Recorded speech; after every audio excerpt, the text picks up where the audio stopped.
दूसरी समस्या के रूप में श्री परशुराम जी महाराज का आगमन हो गया। हमारे भैया प्रभु श्री राम जी बड़े ही नम्र स्वभाव के महात्मा जी के समीप पहुंचे, हाथ जोड़कर के बोले, नाथ शंभुधनु भंजन हारा, होई क्यों वेगदास तुम्हारा, आय सुकाह कही किरमोही। लेकिन भैया की विचारों से युक्त नम्र वाणी श्री भार्गव परशुराम जी के समझ में नहीं आई। चलो भैया की वाणी इनके समझ में आवे अथवा ना आवे, लेकिन ईमानदारी से इस बात का हमको पूर्ण विश्वास है कि हमारी वाणी बहुत जल्दी समझेंगे। महात्मा जी प्रणाम। प्रसन्न रहो बेटा। और महाराज सब कुशल मंगल। भगवान शंकर का धनुष तोड़ दिया। नहीं, वो तो पता है कि तोड़ दिया गया है। तो हम आपसे जानना चाहते हैं कि सभी प्रकार की कुशलता है? नहीं है? नहीं है। चलिए, अच्छा क्यों नहीं है? क्योंकि धनुष टूट गया है। चलिए, सभा में उपस्थित हो, बहुत सुंदर विज्ञ एवं दिव्य सभा लगी हुई है, तो जो भी लीला रसिक अनुरागी गण हैं, सभी लोग अपना अपना ध्यान एवं अपने अपने क्या कान केंद्रित करें हमारी ओर, ध्यान लगा करके इस वार्ता को सुने और जो भी समय है उस समय में अच्छा से अच्छा लेने का प्रयास करें और आनंद लें। चलिए, मैंने परशुराम जी से कहा, महाराज सभी प्रकार की कुशलता है? बोले ना। मैंने कहा कारण? बोले धनुष टूट गया है इसलिए कुशलता नहीं है। अच्छा, थोड़ी चिंतन करिए। क्यों? क्योंकि ये बौद्धिक व्यायाम का समय है। बौद्धिक व्यायाम, वार्ता कोई भी हो, कोई भी बात हो, परशुराम जी कहें या हम कहें, उसको आप सुनो बस नहीं, आप उसको गुनो भी, उस पर विचार भी करो कि क्या ऐसा है। मैंने कहा कुशलता है? बोले ना। मैंने कहा क्यों? बोले धनुष टूट गया है। तो विचार आप लोग ये करिए कि धनुष के टूटने से कुशलता गई है या आई है। चिंतन करिए आप इस बात पर। धनुष टूटा है तो धनुष के टूटने से मिथिला से कुशलता गई है या आई है? आचार्य कहते हैं कि जब तक धनुष नहीं टूटा था तो जनक बचन सुनि सब नर नारी, देख जानकी भय दुखारी। जब तक धनुष नहीं टूटा था तब तक तो सब दुखी थे, लेकिन जैसे ही प्रभु तो चाप खंड मही डारे, तो देख ही लोग सब भय सुखारे। सुखी हो गए कब? जब धनुष टूट गया तब। जब तक नहीं टूटा था तो महाराज तब तक कुशलता नहीं थी। ये कुशलता है तो ये टूटने के बाद है। चलिए, आपने कहा कि जे शिवधनु तोड़ा सहस बाहु समसोरिप मोरा। जिसने धनुष तोड़ा है वह सहस्त्रा बाहु, अर्जुन के समान आपका वैरी है, आपका शत्रु है। उसने, धनुष तोड़ने वाले ने आपकी दृष्टि में अपराध किया है, दोषी है। जब मैं विचार करता हूं तो धनुष तोड़ने वाले ने धनुष को अपनी इच्छा से तोड़ा या किसी के कहने पर? चिंतन करिए। धनुष तोड़ने वाले ने धनुष को तोड़ा तो अपनी इच्छा से या किसी के आदेश पर? उत्तर मिलता है कि गुरु जी ने आदेश दिया तो धनुष तोड़ने वाले ने धनुष को। आचार्य कहते हैं मातु पिता प्रभु गुरु के बाणी, विनय विचार करी शुभ जानी। माता पिता प्रभु और गुरु की वाणी पर कोई भी विचार नहीं करना चाहिए। कुछ स्थानों को छोड़कर कोई भी विचार नहीं करना चाहिए, बिना विचारे ही शुभ जानकर कर देना चाहिए। क्योंकि उचित की अनुचित किए विचारू, धर्म जाई सिर पातक भारू। अनुचित उचित का विचार करने पर धर्म चला जाता है, पाप लग जाता है। कहने का अर्थ यह कि माता पिता प्रभु और गुरु जी यदि कोई आदेश दें, आप उस आदेश का पालन करें तो वो कार्य अच्छा हो या बुरा हो, लेकिन उस कार्य के करने पर आपको कोई दोष नहीं लगेगा। विचार करिएगा, ध्यान दीजिएगा। गुरु जी, माता जी, पिताजी कोई आदेश दें और वो कार्य अच्छा हो या बुरा, आप उसको करें तो उस कार्य को करने का आपको कोई दोष नहीं लगेगा। धनुष तोड़ने वाले ने धनुष को गुरु जी के आदेश से तोड़ा है, और जो कार्य गुरु जी के आदेश से किए जाते हैं उन कार्यों में कोई दोष नहीं होता है। तो फिर परशुराम जी महाराज धनुष तोड़ने वाले को दोषी क्यों मान रहे हैं? क्योंकि धनुष तोड़ने वाले ने धनुष को अपनी इच्छा से नहीं, गुरु जी के आदेश से तोड़ा है। और जब गुरु जी के आदेश से धनुष टूटा है तो फिर धनुष तोड़ने वाला दोषी कैसे हो गया? कम शब्दों में समुचित उत्तर की अपेक्षा करता हूं। अपार क्रोध है बहुधन भी तोरी लड़काई अश्रिश कबहू नकीन गोसाई। मैंने बाल अवस्था में बहुत सी धनुषियां तोड़ी है, तब आपने ऐसा क्रोध नहीं किया गया। आज अपार क्रोध किया जा रहा है इस धनुष पर ममता। अगर इस धनुष पर आपकी ममता है तो उसका हेतु क्या है, कारण क्या है, जानना चाहता हूं महाराज। और आप हैं फूड किंग सत्यम राजपूत जी मुस्कुरा से तरुण गेस्ट हाउस के सामने 100 पुष्प मुद्राएं आपकी ओर से श्री लक्ष्मण जी परशुराम जी के चरणों में सादर समर्पित हैं। धन्यवाद। हम पहले ये समझ गए थे कितने भले आदमी हैं। हाँ, और जगत प्रजापति जी 21 मुद्राएं आपकी ओर से भी दोनों विद्वानों के चरणों में। धन्यवाद। क्योंकि शेष नाग अति विष भरे तऊ न करत आतंक, पर बीची थोड़े जहर मां फिरे उठाए डंक। वही स्थिति राजकुमार लक्ष्मण की करे। महाराज, यहां पर समस्या बनी थी और समस्या का जब समाधान हो गया तो यहां के लोग सुखी हो गए। अच्छा, सुखी होना, दुखी होना, प्रसन्न होना, क्रोध का जन्म होना, ये सब जीव के गुण हैं। हर्ष, विषाद, ज्ञान, अज्ञाना, जीव धर्म अहिमित अभिमाना। मान लीजिए कोई कार्य हम चाहते हैं और वो कार्य हमारे मन के अनुरूप हो जाए तो हम प्रसन्न होंगे कि ना होंगे? ईमानदारी से बताइए। हाँ हूं करो, मौनियों मस्या थोड़ी है आज कोई है? क्योंकि श्रोता और वक्ता एक दूसरे के पूरक होते हैं। जब तक हमको ये नहीं लगेगा कि आप सुन नहीं रहे तो हमको सुनाने में आनंद नहीं आएगा। मान लीजिए कोई कार्य हम चाहते हैं कि ऐसा कार्य हो जाए और वो हमारे मन के अनुरूप हो जाए तो व्यक्ति वो प्रसन्न हो जाएगा।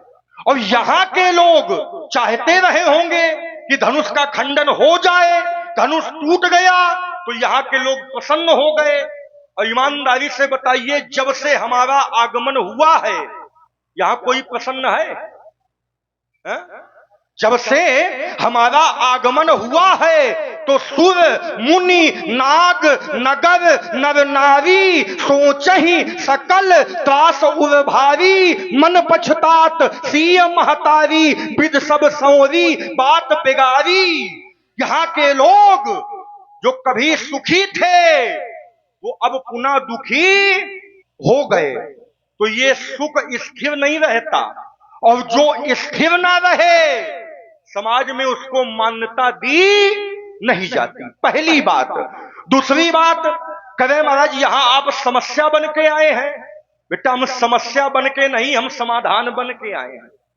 अगर हमारा आगमन यहां ना होता तो तुम्हारी अच्छी खासी महिमानी हो जाती। ये मनाओ कि हमारा आगमन हो गया तो तुम्हारे प्राण बच गए, नहीं तो प्राणों के लाले पड़ जाते। क्योंकि यहाँ के राजाओं ने ताल ठोकी थी। एक ने कहा था ले ओ छड़ाए सीए कहा को, एक ने कहा था सीता को छुड़ा लिया जाए, दूसरे ने कहा बात नहीं बनेगी तो कहा धरी बांधो नृप बालक दो, दोनों भाइयों को बांध लिया जाए। तीसरे ने कहा अगर राजा जनक इनकी सहायता करे तो कहा जो विदेह कछु करे सहाई, तो जीतो समर सहित दो। अगर राजा जनक इनकी सहायता युद्ध में करे तो दोनों भाइयों को जीत लिया जाए। तो ये जो बहादुर सिंह ठाड़ है ना, ताल ठोक रहे हैं, यही इनकी क्या स्थिति थी। भूप बचन सुन इत उत बेजित कहीं माने। देखना, जब देख आए रहे थे कि इधर से भागा जाए कि पछे पाछे, राजाओं ने ताल ठोकी तो राजकुमार रास्ता देखने लगा। उसी समय हमारा आगमन हो गया, तही अवसर सुनिस्यु धनुभंगा आए भगकुल कमल। उसी समय हमारा आगमन हो गया तो हमारे आगमन से सभी राजा भयभीत होकर बैठ गए। देख महीप सकल सकुचाने, तो बेटा बच गए, नहीं तो अच्छी खासी तो हमारा आगमन यहां समस्या के लिए नहीं हुआ, समस्या के समाधान के लिए हुआ है। क्योंकि संतों ने जब जब किया है तो समस्या नहीं बने, समस्या का समाधान ही किया है। तुम्हारे यहां भी समस्या आई थी। राजा दशरथ की 60,000 वर्ष की आयु हो गई थी, महल में 300 रानी थी, 3 पटरानी थी, लेकिन पुत्र याकव नहीं। समस्या आई थी तो संतों ने ही समस्या का समाधान करवाया था। तो बेटा हम यहां समस्या बन के नहीं आए, समस्या का समाधान बनकर आए हैं। अगली बात, इन्होंने कहा कि माता, पिता, गुरु और प्रभु चार की बात में विचार न करना चाहिए। वो जैसा कहें वैसा कर देना चाहिए। और धनुष तोड़ने वाले ने गुरुदेव के आज्ञा से धनुष का खंडन किया है।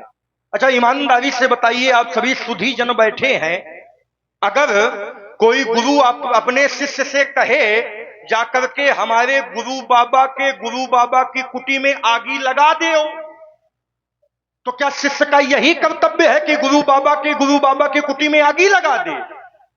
वहां पर विचार करना चाहिए कि आज्ञा उत्तम है कि मध्यम है कि निम्न है। क्यों?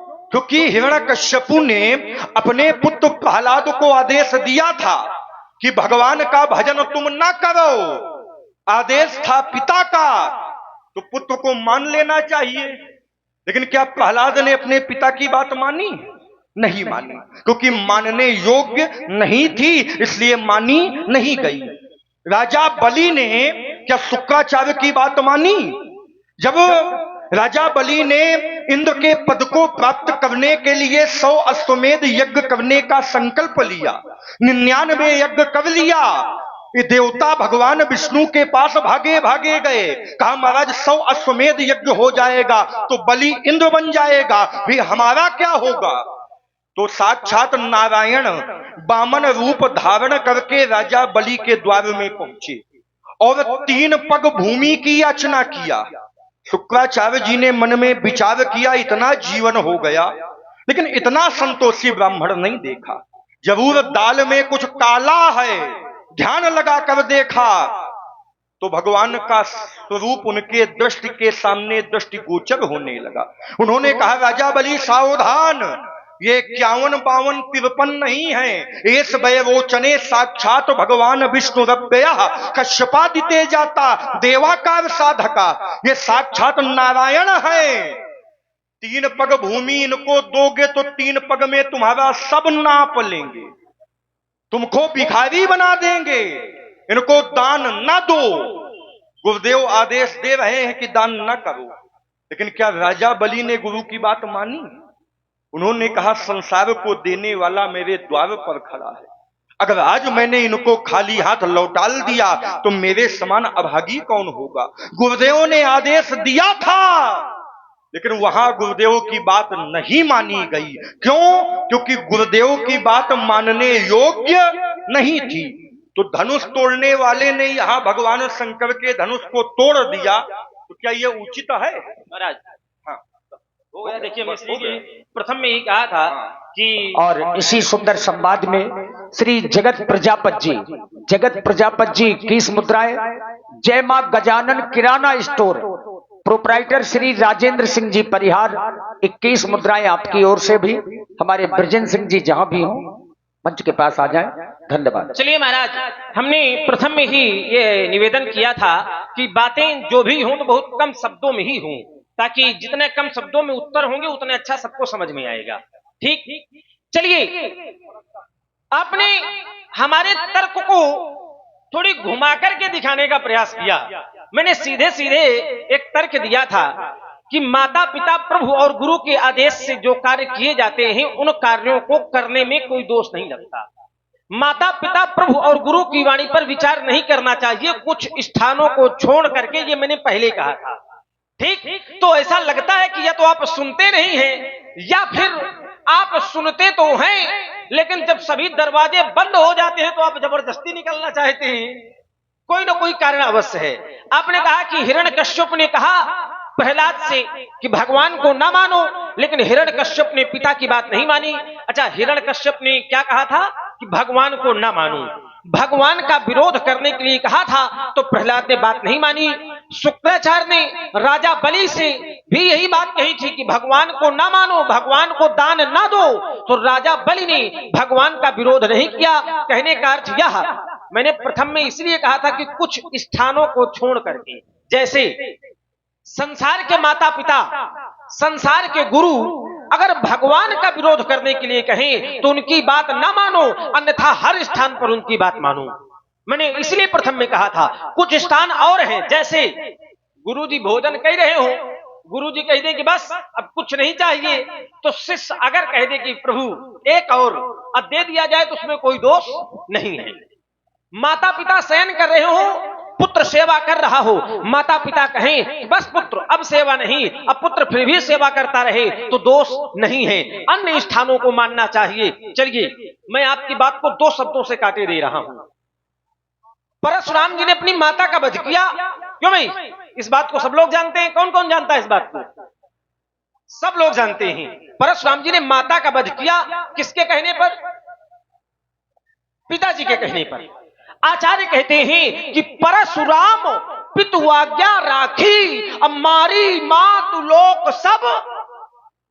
ये सारा संसार जानता है कि परशुराम जी ने पिताजी के कहने से माता का वध किया। परशुराम जी ने माता का वध किया, लेकिन परशुराम जी को दोष नहीं लगा। अच्छा, ये बताओ, इस संसार में माता से भी बड़ा कोई होता है क्या? विचार करिए, इस संसार में माता से बड़ा कोई होता है? उत्तर मिला ना।